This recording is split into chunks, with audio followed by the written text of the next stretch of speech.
솔직히 말해보세요. 연봉 1억 되면 인생 좀 펴질 거라고 생각하셨죠? 저도 그랬습니다. 근데요, 연봉 1억 넘는 사람 139만 명 중 78%가 매달 100만 원도 못 모읍니다. 당신보다 2배 버는 사람이 당신보다 저축을 못하고 있어요. 더 충격적인 거요. 연봉 8천에서 1억으로 올린 사람 절반이 오히려 저축이 줄었다고 답했습니다. 월급이 올랐는데 통장은 더 텅 비는 거죠. 상상해보세요.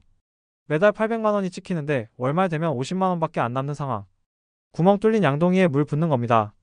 근데 진짜 무서운 건 따로 있어요. 이 사람들 80%가 나는 낭비 안 한다고 생각합니다. 명품도 안 사고 해외여행도 안 가고 골프도 안 친다고요. 근데 통장 까보면 수입의 95%가 매달 증발하고 있었습니다. 이게 왜 당신한테 중요하냐고요? 지금 열심히 일해서 연봉 올리고 있잖아요. 근데 이 구조 모르면 1억 벌어도 똑같이 당합니다. 아니, 더 심하게 털립니다. 오늘 이 영상에서 왜 이런 일이 벌어지는지, 그리고 어떻게 빠져나오는지 다 알려드립니다. 도움이 되신다면 좋아요 한번 눌러주시고요. 구독과 알림 설정까지 해주시면 이런 정보 계속 받아보실 수 있습니다. 연봉 1억 원의 진짜 의미부터 정의하고 넘어가겠습니다. 연봉 1억 원은 수도꼭지에 비유할 수 있습니다. 물이 시원하게 나오는 것 같지만 실제로 욕조에 고이는 물의 양은 전혀 다릅니다. 왜냐하면 배수구가 동시에 열려있기 때문이죠. 이게 바로 중산층 함정입니다. 수입은 늘어나는데 지출도 똑같이, 아니 더 빠르게 늘어나는 구조입니다. 구체적으로 계산해 보겠습니다. 연봉 1억 원이면 세전 월급이 833만 원입니다. 여기서 4대 보험과 소득세를 떼면 실수령액은 약 620만 원 정도입니다. 벌써 213만 원이 사라졌습니다. 치킨으로 따지면 매달 90마리 값이 그냥 증발하는 겁니다. 그런데 문제는 여기서부터 시작됩니다. 과거를 돌아보며 이 현상의 뿌리를 찾아보겠습니다. 2010년에 연봉 1억 원은 상위 5% 안에 드는 고소득이었습니다.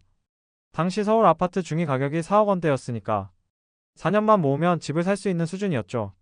하지만 2015년부터 상황이 바뀌기 시작했습니다. 부동산 가격이 급등하면서 같은 연봉으로는 집을 살 수 없게 됐습니다. 2020년에는 더 심각해졌습니다. 서울 아파트 중위 가격이 10억 원을 넘어섰고 연봉 1억 원으로는 10년을 모아도 집값을 따라잡을 수 없게 됐습니다. 2025년 말 현재 서울 아파트 국평 기준 약 15억 원입니다. 하지만 이조차 2021년 정고점 대비 50% 수준만 회복한 상태입니다. 연봉 1억 원은 상위 10% 수준으로 흔해졌지만 동시에 생활비도 폭등했습니다. 2010년 대비 식비는 40% 올랐고 교육비는 60% 이상 올랐으며 주거비는 무려 120% 올랐습니다. 한국은행 가계금융복지조사에 따르면 연봉 1억 원 가구의 평균 월 처분 가능 소득이 2024년 기준 약 600만 원 수준입니다. 2010년과 비교하면 명목상으로는 늘었지만 실질 구매력은 오히려 떨어진 셈입니다. 데이터가 말해줍니다. 연봉이 올라도 체감부는 전혀 늘지 않는다는 걸요. 이 개념을 이해하지 못하면 평생 쳇바퀴를 돌게 됩니다. 반대로 정확히 알면 빠져나갈 구멍을 찾을 수 있습니다. 겉으로 보면 연봉 1억 원은 월 실수령 620만 원입니다. 충분해 보이죠? 하지만 이 숫자 뒤에 무엇이 숨어 있을까요? 100명의 연봉 1억 원대 직장인 가계부를 분석한 결과가 있습니다.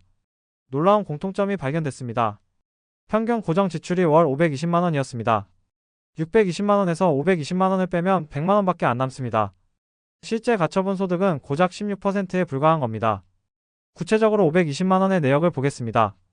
주거비가 평균 180만 원입니다. 대출 이자와 관리비 그리고 월세나 전세 이자를 합치면 이 정도 나옵니다. 차량 유지비가 80만 원입니다. 보험료, 할부금, 주유비, 주차비를 더하면 스타벅스 아메리카노 180잔 값입니다. 교육비가 120만 원입니다. 자녀가 둘이면 학원비만 이 정도 나갑니다. 식비와 생활비가 140만 원입니다. 하루 3끼를 외식이나 배달로 해결하면 이게 기본입니다. 여기까지만 해도 벌써 520만 원입니다. 남은 100만 원으로 뭘 할 수 있을까요? 옷도 사야 하고 경조사비도 내야 하고 회식비도 내야 하고 취미 생활도 해야 합니다. 한 달에 한두 번 술자리만 가도 30만 원은 금방 날아갑니다. 결국 매달 저축은커녕 마이너스 통장을 긁게 됩니다. 더 충격적인 건 본인은 절약한다고 생각한다는 점입니다. 나는 명품 안 사고 해외여행도 안 가고 골프도 안 친다라고 말합니다. 하지만 매일 스타벅스에서 커피 2잔씩 사 마십니다. 한 달이면 30만 원입니다. 매주 배달 음식 3번 시킵니다. 한 달이면 50만 원입니다. 이게 쌓이면 연간 960만 원입니다. 작은 새는 구멍이 아닙니다. 아예 수도꼭지를 틀어놓은 겁니다. 왜 이런 모순이 생기는 걸까요? 핵심 메커니즘은 소득 대비 체면 소비 증가율입니다. 쉽게 말하면 연봉이 오르면 생활 수준도 함께 올라간다는 겁니다. 이걸 라이프스타일 인플레이션이라고 부릅니다. 통 미달바퀴로 비유해 보겠습니다. 연봉이라는 큰 톱니들 바퀴가 돌아가면 지출이라는 작은 톱니들 바퀴도 따라 돌아갑니다. 문제는 지출 톱니들 바퀴의 기여비가 1.2배라는 점입니다. 연봉이 10% 오르면 지출은 12% 올라갑니다. 왜 이런 일이 벌어질까요? 첫째, 주변 환경이 바뀝니다. 연봉 5천만 원일 때는 회사 근처 1만 원짜리 백반집에서 점심을 먹었습니다. 하지만 연봉 1억 원이 되면 상사나 동료들이 2만 원짜리 일식집에 갑니다. 혼자 백반집 갈 수는 없습니다. 따라갈 수밖에 없죠. 하루 1만 원 차이는 한 달이면 20만 원, 1년이면 240만 원입니다. 둘째, 체면이라는 보이지 않는 압력이 생깁니다. 연봉 1억 원인 과장이 10년 된 낡은 차를 타고 다니면 뭔가 이상해 보입니다. 자연스럽게 5천만 원짜리 신차로 바꾸게 됩니다. 할부로 사면 월 80만 원씩 5년간 빠져나갑니다. 셋째, 자녀 교육비가 폭발적으로 늘어납니다. 연봉 5천만 원일 때는 동네 학원에 보냈습니다. 하지만 연봉 1억 원이 되면 아이 친구들이 대치동 학원에 다닙니다. 우리 애만 뒤처지면 어떡하나 하는 불안감이 생깁니다. 결국 대치동 학원비 월 100만 원을 감당하게 됩니다. 이 모든 게 합쳐지면 어떻게 될까요? 연봉이 오르면 생활비도 따라 오르고 체면 소비도 늘어나고 고정 지출도 증가합니다. 결국 순저축률은 오히려 떨어집니다. 그래서 연봉 1억 원인데도 통장에 돈이 안 모이는 겁니다. 대다수가 놓치는 숨겨진 함정을 공개하겠습니다. 바로 누진세 구간 점프입니다. 과세표준 8,800만 원 초과 구간부터 세율이 35%로 뜁니다. 더 놀라운 건 이 구간이 2008년 이후 거의 20년간 동결됐다는 점입니다. 물가는 2배 가까이 올랐는데 세금 구간은 그대로입니다. 2008년에는 연봉 1억 원이 전체 근로자의 1% 미만이었지만 2024년에는 약 6.7%로 늘어났습니다. 명목상 연봉이 올라서가 아니라 대부분 인플레이션 때문입니다. 하지만 세법은 이를 전혀 반영하지 않습니다. 연봉 8천만 원에서 1억 원으로 오르면 추가로 벌어들인 2천만 원 중 상당 부분이 높은 세율에 걸립니다. 실제로 손에 쥐는 돈은 생각보다 훨씬 적습니다. 두 번째 함정은 복지 사각지대입니다. 연봉 1억 원이 되면 각종 정부 지원에서 탈락합니다. 육아 수당도 못 받고 대학 장학금도 못 받고 국가 장학금도 못 받습니다. 실제로 자녀 1인당 연간 받을 수 있는 복지 혜택이 평균 380만 원인데 이게 통째로 사라집니다. 자녀가 둘이면 연간 760만 원을 더 내는 셈입니다. 세 번째 함정은 건강보험료 폭탄입니다. 2026년 건강보험료율은 7.19%로 인상됐습니다. 연봉 1억 원 구간의 월 건강보험료는 본인 부담 기준 약 35만 원 수준입니다. 연봉 5천만 원일 때 월 18만 원 정도였던 게 거의 2배로 뜁니다. 연간으로 따지면 200만 원 이상 차이가 납니다. 해외여행 한번 갈 돈이 보험료로 사라지는 겁니다. 네 번째 함정은 DSR 규제입니다. 역설적이게도 연봉 1억 원이 되면 총부채원리금 상환비율 규제에 걸려서 대출을 더 못 받습니다. 마치 지뢰밭을 걷는 것과 같습니다. 한 발 잘못 디디면 추가 대출이 막혀버립니다.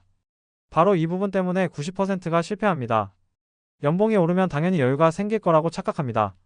하지만 실제로는 세금, 보험료, 복지 탈락이 동시에 몰려옵니다. 손에 쥐는 돈은 생각보다 훨씬 적습니다.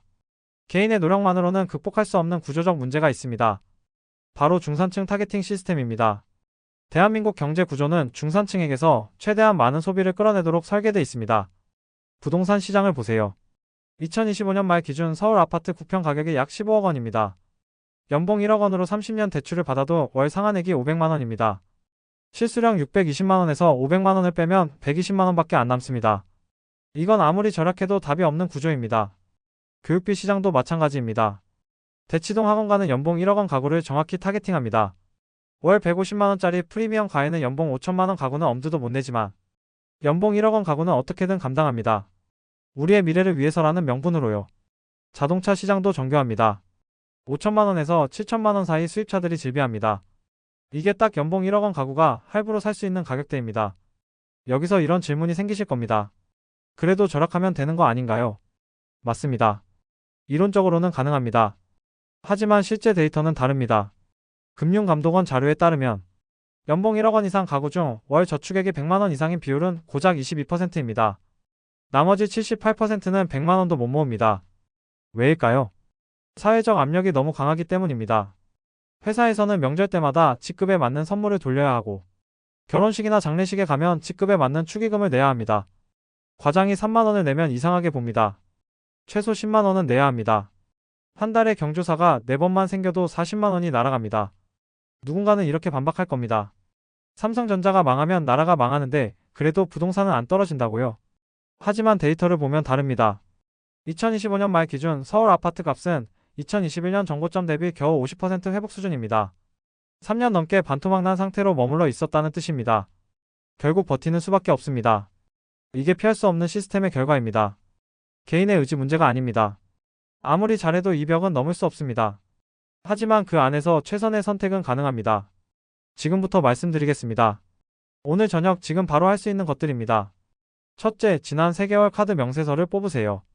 네이버페이, 카카오페이, 신용카드, 체크카드 모두 포함해서요. 그리고 지출 항목을 카테고리별로 분류하세요. 식비, 교통비, 문화비, 쇼핑, 경조사비로 나눕니다. 이 작업만 하는데 30분이면 충분합니다. 둘째, 고정 지출 목록을 작성하세요. 대출, 이자, 보험료, 통신비, 구독 서비스, 헬스장 회원권, OTT 서비스 등을 모두 적습니다. 분석 결과를 보면 평균적으로 월 25만원어치의 불필요한 구독 서비스가 발견됐습니다. 안 쓰는 OTT가 3개, 안 가는 헬스장이 1개, 잊어버린 앱 유료 구독이 2개 정도 나옵니다. 이것만 정리해도 연간 300만원을 아낄 수 있습니다. 치킨 130마리 값입니다. 셋째, 급여 통장을 2개로 분리하세요. 마치 냉장고에 비상식량을 따로 보관하듯이요. 하나는 생활비 통장, 하나는 저축 통장입니다. 월급이 들어오는 즉시 저축 통장으로 100만원을 자동 이체 설정하세요. 나머지 520만원으로 생활하는 겁니다. 왜 100만원부터 시작하냐고요? 갑자기 200만원을 떼면 생활이 무너집니다. 하지만 100만원은 작은 습관 조정만으로도 충분히 가능합니다. 한 달 안에 이것만큼은 완성하세요. 첫째, 점심값을 30% 줄이세요. 매일 2만원짜리 일식집 대신 주 3회는 1만원짜리 백반집으로 바꿉니다. 한 달이면 13만원, 1년이면 156만원을 아낍니다. 단점은 동료들과 떨어져서 먹어야 한다는 점입니다. 하지만 장점은 156만원이 통장에 쌓인다는 겁니다. 둘째, 배달 음식을 주 1회로 제한하세요. 현재 주 3회 시킨다면 2회를 줄이는 겁니다. 한 번에 평균 4만원씩 쓴다면 월 32만원, 연 384만원을 절약합니다. 대신 주말에 밀프렙을 하세요. 일요일 오후 이 시간 투자해서 5일치 반찬을 만듭니다. 처음엔 귀찮지만 한 달만 하면 습관이 됩니다. 셋째, 자동차 사용을 50% 줄이세요. 출퇴근은 지하철로 바꾸고 주말에만 차를 씁니다. 주유비가 월 40만원이었다면 20만원으로 줄어듭니다. 연간 240만원 절감입니다. 단점은 출퇴근 시간이 20분 더 걸린다는 점입니다. 하지만 그 시간에 책을 읽거나 오디오북을 들으면 오히려 자기계발 시간이 됩니다. 넷째, 보험을 재설계하세요. 현재 월 80만원씩 내는 보험이 5개 있다면 그중 3개는 중복 보장입니다. 보험 설계사를 만나서 통합 보장으로 재설계하면 월 50만원으로 줄어듭니다. 연간 360만원 절감입니다. 3개월 안에 실행하면 다음과 같은 효과가 나타납니다. 점심값 절감 39만원, 배달 음식 절감 96만원, 주유비 절감 60만원, 보험료 절감 90만원을 더하면 총 285만원입니다. 기존 저축 100만원에 더하면 월 385만원을 모을 수 있습니다. 1년이면 4,620만원입니다. 마지막으로 1년 이상 지켜야 할 장기 원칙에 대해 말씀드리겠습니다. 첫째, 연봉이 오르면 생활비도 함께 올리지 마세요. 내년에 연봉이 1억 2천만원으로 오른다면 추가 수입 2천만원은 100% 저축으로 돌립니다. 생활비는 지금 그대로 유지합니다. 이게 라이프스타일 인플레이션을 막는 유일한 방법입니다. 둘째, 5년마다 자산 포트폴리오를 재조정하세요. 30대에는 현금 비중을 높이고 40대에는 부동산과 주식을 5대5로 가져가고 50대부터는 안정적인 채권 비중을 늘립니다. 나이별로 리스크 감내 능력이 다르기 때문입니다. 셋째, 자녀 교육비의 상한선을 정하세요. 무한정 쏟아붓는 게 능사가 아닙니다. 자녀 1인당 월 80만원, 연간 960만원으로 상한을 정하고 그 안에서 효율적으로 쓰는 연습을 하세요. 넷째, 3개월마다 지출 점검을 하세요. 분기마다 카드 명세서를 뽑아서 불필요한 지출이 생기지 않았는지 확인합니다. 작은 구멍이 큰 배를 침몰시킵니다. 오늘 다룬 내용을 정리해 보겠습니다. 첫 번째, 연봉 1억 원이어도 실수령은 620만원이고 고정 지출을 빼면 100만원밖에 안 남습니다. 둘째, 라이프스타일 인플레이션 때문에 연봉이 오를수록 지출도 함께 올라가서 저축이 안 됩니다. 셋째, 세금과 보험료 폭탄, 복지 사각지대가 중산층을 겨냥해 돈을 빼앗아 갑니다. 넷째, 지금 당장 고정 지출 정리와 자동 저축 설정을 시작하면 연간 4천만원 이상 모을 수 있습니다. 결국 중산층 탈출은 소득을 늘리는 게 아니라 지출을 통제하는 데 있습니다. 지금 바로 지난 3개월 카드 명세서를 뽑고 고정 지출 목록을 작성하세요.